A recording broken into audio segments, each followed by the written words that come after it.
Hello everyone, this is UPSC 2024 Agriculture Optional Paper 2. So the question is discuss banana crop in respect of its varieties, nutrient management, plant protection and post-harvest handling.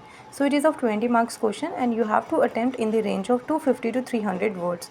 So the banana, the Musa species is a vital tropical and subtropical fruit crop widely grown for its high yield, economic value and nutritional significance. Now the important varieties of banana are the commercially bananas are classified as dessert types and culinary types.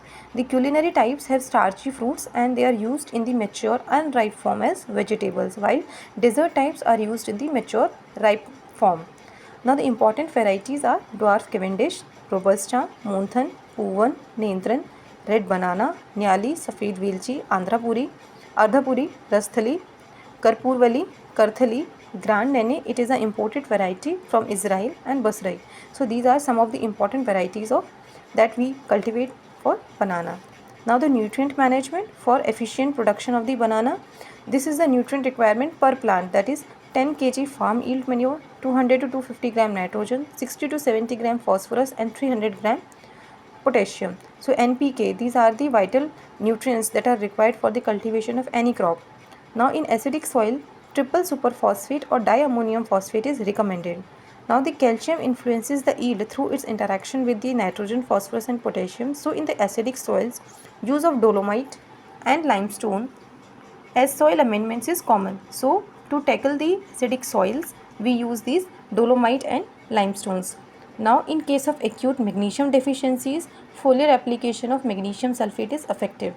Fertigation, what do you mean by fertigation? In case of fertigation, the liquid fertilizers or water soluble fertilizers are used along with the drip irrigation.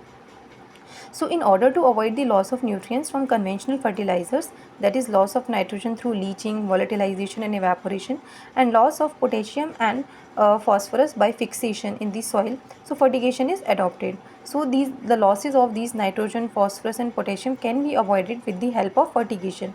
Now combined foliar application of zinc sulfate and ferrous sulfate, copper sulfate and H3BO3 at 3, 5 and 7 months after planting helps to increase the yield and quality. So these are some of the nutrient management strategies through which you can enhance the production of your bananas.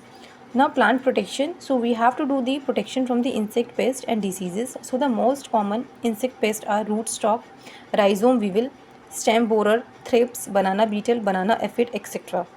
Selection of the Now how you will manage these insect pests? Selection of healthy planting material and suitable intercultural operations. Then application of 0.04% endosulfan or 0.1% carbaryl or 0.05% monocotrophs depending upon the type of the pest infestation. So these are some of the strategies to tackle the insect pest. Now the most common diseases that affect the bananas are Panama wilt, anthracnose, leaf spot, shoot rot and viral diseases. And how you will manage the diseases?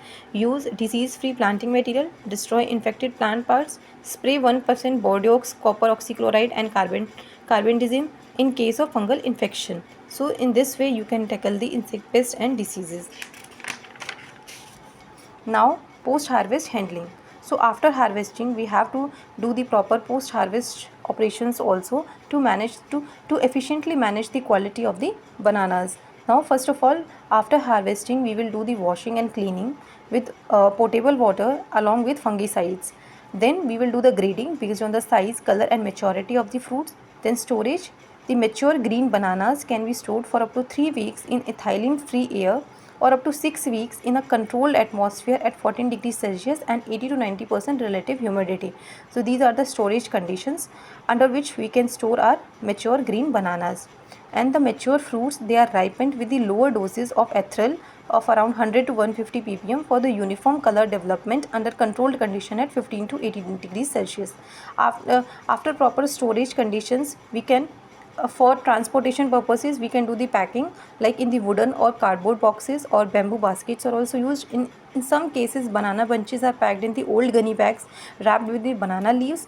and about 100 gauge polyethylene bags with 0.1% holes. They enhance the shelf life under room temperature as well as in cold storage.